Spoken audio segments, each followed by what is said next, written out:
स्वामी विवेकानंद का ज्ञान योग। वेदांत का सार है कि सत्य केवल एक ही है और प्रत्येक आत्मा पूर्णतया वही सत्य है, उस सत्य का अंश नहीं। ओस की हर बूंद में संपूर्ण सूर्य प्रतिबिंबित होता है। देश काल और निमित्त द्वारा आभासित ब्रह्मा ही मनुष्य है जैसा हम उसे जानते हैं, किंतु सभी नाम रूपों या आभासों के पीछे एक ही सत्य है। निम्र अथवा आभासिक स्व की अस्वीकृति ही निस्वार्थता है। हमें अपने को इस दुख स्वप्न से मुक्त करना है कि हम यह देह हैं। हमें यह सत्य जानना ही चाहिए कि मैं वह हूँ, हम बिंदु नहीं जो महासागर में मिलकर खो जाए। हम में से प्रत्येक संपूर्ण सीमाहीन सिंधु है और इसकी सत्यता की उपलब्धि में हमें तब होगी जब हम माया की बेड़ियों से मुक्त हो जाएंगे। असीम को विभक्त नहीं किया जा सकता। द्वैत रहित एक का द्वितीय नहीं हो सकता। सब कुछ वही एक है। वह ज्ञान सभी को प्राप्त होगा, किंतु हमें उसे अभी प्राप्त करने के लिए संघर्ष करना चाहिए, क्योंकि जब तक हम उसे प्राप्त नहीं कर लेते, हम मानव जाति की वस्तुतः उत्तम सहायता नहीं कर सकते। जीवन मुक्त जीवित रहते हुए मुक्त अथवा ज्ञानी ही केवल यथार्थ प्रेम, यथार्थ दान, यथार्थ सत्य देने में समर्थ होता है और सत्य ही हमें मुक्त करता है। कामना हमें दास बनाती है, मानो वह एक अतृप्त अत्याचारी शासिका है जो अपने शिकार को चैन नहीं लेने देती।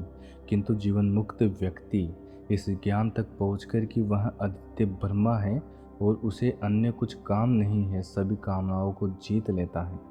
मन हमारे समक्ष देह, लिंग, संप्रदाय, जाति, बंधन आदि सभी भ्रमों को उपस्थित करता है। इसलिए जब तक मन को सत्य की उपलब्धि न हो जाए, तब तक उसे निरंतर सत्य कहते रहना चाहिए। हमारा असली स्वरूप आनंद है और संसार में जो कुछ हमें सुख मिलता है वह उस परमानंद का केवल प्रतिबिंब, उसका अणुमात्र भाग है। जो हम अपने असली स्वरूप के स्पर्श से पाते हैं वह सुख और दुख दोनों से परे है। वह विश्व का दृष्टा है, ऐसा अपरिवर्तनीय पाठक है जिसके समक्ष जीवन ग्रंथ के पृष्ठ खुलते चले जाते हैं। अभ्यास से योग, योग से ज्ञान, ज्ञान से प्रेम और प्रेम से परमानंद की प्राप्ति होती है। मुझे और मेरा एक अंधविश्वास है। हम उसमें इतने समय तक रह चुके हैं कि इसे दूर करना प्राय असंभव है, परंतु यदि हमें सर्वोच्च स्तर तक पहुंचना है तो हमें इससे अवश्य मुक्त होना चाहिए। हमें सुखी और प्रसन्न होना चाहिए। मुंह लटकाने से धर्म नहीं बनता। धर्म संसार में सर्वाधिक आनंद की वस्तु होनी चाहिए, क्योंकि वही सर्वोत्तम वस्तु है। तपस्या में पवित्र नहीं बना सकती। यदि भगवत प्रेमी और पवित्र है, वह दुखी क्यों होगा? उसे तो एक सुखी बच्चे के समान होना चाहिए, क्योंकि वह तो सचमुच भगवान की ही एक संतान है।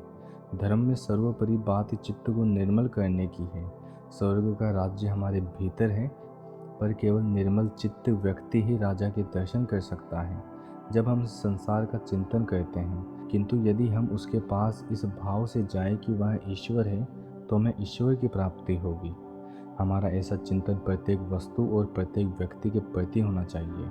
माता पिता, बच्चे, पति पत्नी, मित्र और शत्रु, सबके प्रति। सोचो तो हमारे लिए समग्र विश्व कितना बदल जाए यदि हम चेतना पूर्वक उसे ईश्वर से भर सकें।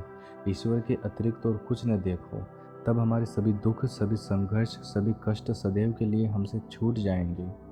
ज्ञान मतवाद विहीन है, लेकिन इसका अर्थ यह नहीं है कि वह मतों से घृणा करता है। इसका अर्थ सिर्फ यह है कि ज्ञान द्वारा मतों से परे और ऊपर की स्थिति को प्राप्त कर लिया गया है। ज्ञानी विश्वास करने की इच्छा नहीं रखता, अपितु सभी की सहायता करता है। जिस प्रकार सभी नदियाँ अपना जल सागर में प्रवाहित करती है और उससे एकीभूत हो जाती है, उसी प्रकार विभिन्न संप्रदायों से ज्ञान की उपलब्धि होनी चाहिए और उन्हें एक हो जाना चाहिए।